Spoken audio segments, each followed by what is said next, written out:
So we've been learning about spiritual beings in the Bible, and I still have a lot of questions about the bad ones. Well, great. Let's talk about the Satan and demons in the story of the Bible. So let's start in the beginning. In Genesis 1, God creates a beautiful, ordered reality out of darkness and disorder so that life can flourish. He appoints humans as his representatives to rule over all of it, and 7 times God calls it good. Yeah, I experience that kind of goodness often in the world, in things like beauty and truth, love and generosity. But in Genesis 3, we meet a creature who's in a state of rebellion against his creator. We're not told yet why or how he rebels, but he's on a mission to ruin God's good world for other creatures. This thing is trouble. Yeah, this creature is the Bible's first portrait of evil. It distorts what God has purposed for good, ruining and dragging creation back into darkness and disorder. So the humans join the spiritual rebel, which leads them back into chaos and death. And from this point on, the human rebellion is interwoven with a spiritual rebellion. And the biblical story shows how this happens over and over again. Okay, but wait. We're getting all this from a slithering snake? Well, there are clues in the story that it's more than just a snake. Remember, Eden is a high place where the earth and its creatures overlap with heaven and its creatures. So this snake could be a spiritual being. Well, Genesis 3 points in that direction, and then later biblical authors fill in the picture. Like when the prophet Isaiah has a vision of God's heavenly throne room, he's surrounded and being praised by the spiritual beings. Yeah, these are the cherubim around God's throne. But when Isaiah sees these creatures, he describes them as seraphim, which in Hebrew means snake. So the snake is like a former staff member in God's throne room. So why is he talking to the humans? Well, the prophet Ezekiel understood this figure as a spiritual rebel who didn't want to live under God's wisdom and authority. He wanted to be God. All right, that's the same temptation the snake puts before Adam and Eve. Exactly. He says they could rule the world like God, but by their own wisdom. So they're all kicked out of the garden. Yeah, God says this rebel will now crawl on its belly. Where does it go after this? Well, the biblical authors offer subtle clues where this being is at work behind the scenes, animating division and hatred between humans. They also use a variety of images to describe this being. It's a snake, or a sea dragon, or a dark desert creature, or the king of death in the grave.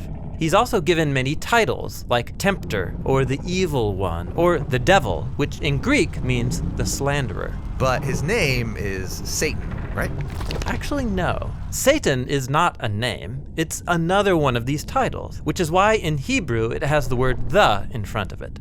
The Satan means the adversary, because he isn't for anything, rather he's anti-everything, working through lies to drag us back into darkness and disorder. That's intense.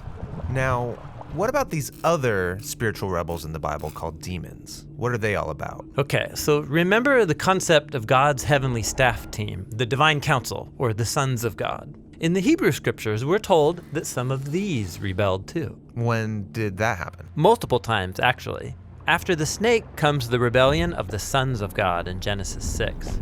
We're told that they have sex with women who then give birth to violent warrior giants. Oh, right, the Nephilim. These are probably the strangest characters in the whole Bible. Well, strange from your point of view, but ancient readers knew exactly what was going on. The ancient kingdoms around Israel claimed to be founded and protected by giant warrior kings who were part human, part God, and filled with divine wisdom. I see. So the biblical authors are saying, hey, those warrior kings, they shouldn't be honored. Right. In this story, they're portrayed as human rebels who are captive to spiritual evil, spreading their violence in God's good world. Yeah, and one of those kings in Genesis 10 goes on to build the city of Babylon. Yes, Nimrod, whose name sounds like the Hebrew word for rebel. And his kingdom leads to the next rebellion, where humans exalt themselves in Babylon. But God scatters that rebellion.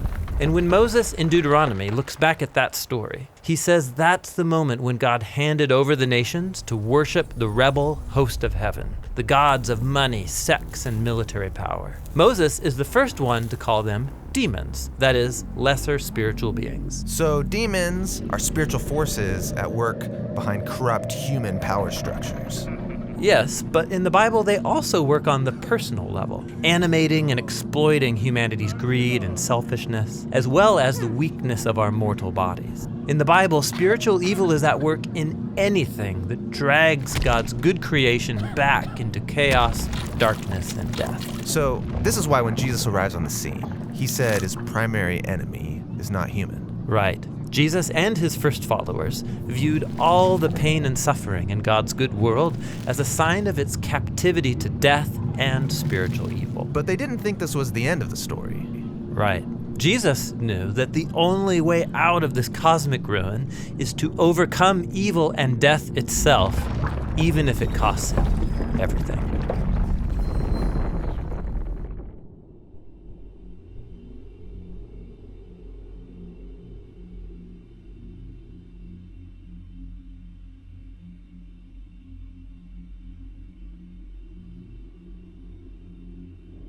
You just watched a video in our Spiritual Being series. This one was on the Satan and demons. Next up is our last episode about how Jesus opens the way for a new humanity to rule with God over heaven and earth.